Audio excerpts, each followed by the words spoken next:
नमस्कार, स्वागत है आपका स्वतंत्र समय न्यूज में। मैं हूं ज्योति तिवारी और आप देख रहे हैं हमारा खास कार्यक्रम आज का मुद्दा।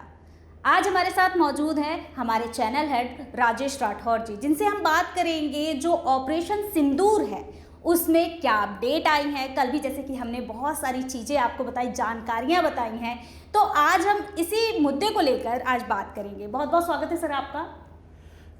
देखिए, जो ऑपरेशन सिंदूर था उसके बाद कल सबसे बड़ी बात ये हुई है कि दो मुद्दों पर हम बड़ी सफलता हासिल की है।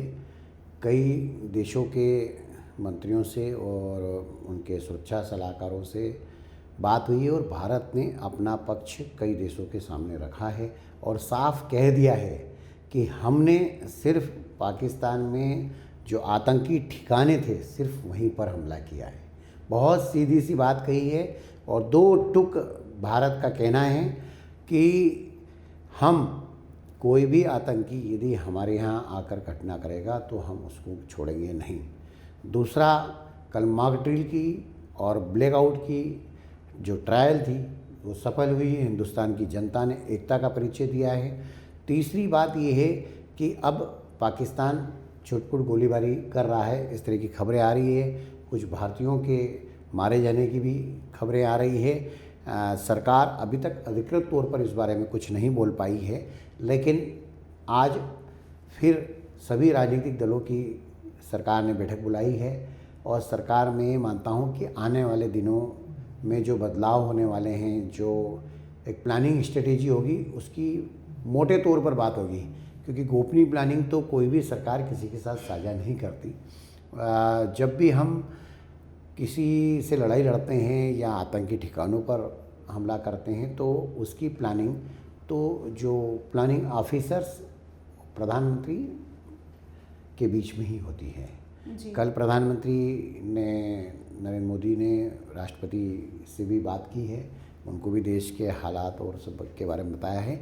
लेकिन मैं इतना दावे से कह सकता हूं कि अब भारत आतंकवाद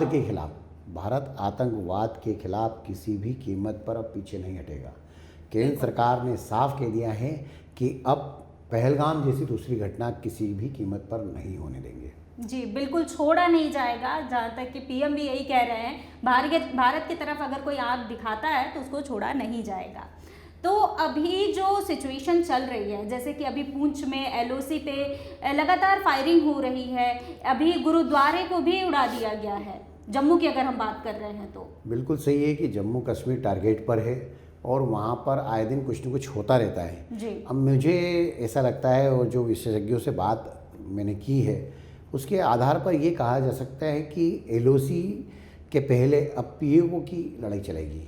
पाक अधिकृत कश्मीर वाला जो इशू है वो पाकिस्तान वहाँ पर ज़्यादा गड़बड़ कर सकता है, इस बात की संभावना बन रही है लगातार। तो भारत की भी उसके लिए तैयारी है। हो सकता है कि आने वाले दिनों में हमें किसी बड़ी लड़ाई का सामना करना पड़ सकता है और इसीलिए लगातार जो है सरकार विचार कर रही है, प्लानिंग कर रही है। पूरे देश में अब कंप्लीट जो है अलर्ट कर दिया गया है, बल्कि कुछ इलाके तो हाई अलर्ट पर हैं और ऐसी स्थिति में हम कुछ भी अभी नहीं कह सकते गारंटी के साथ कि अगला जो है लड़ाई का स्वरूप क्या होगा जी। किस स्तर पर लड़ाई लड़ी जाएगी और कितने दिन तक चलेगी ये कहना मुश्किल है।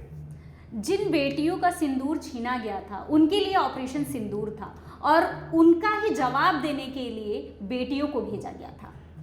बिल्कुल, बहुत ही अच्छा सवाल आपने पूछा है कि जो दो अधिकारी हैं जी। एक सोफिया कुरैशी और एक और है। देखिए कितनी बड़ी बात है, जिस हिंदुस्तान में हिंदू मुस्लिम की बात कही जाती है धर्म के आधार पर पहलगाम में आतंकी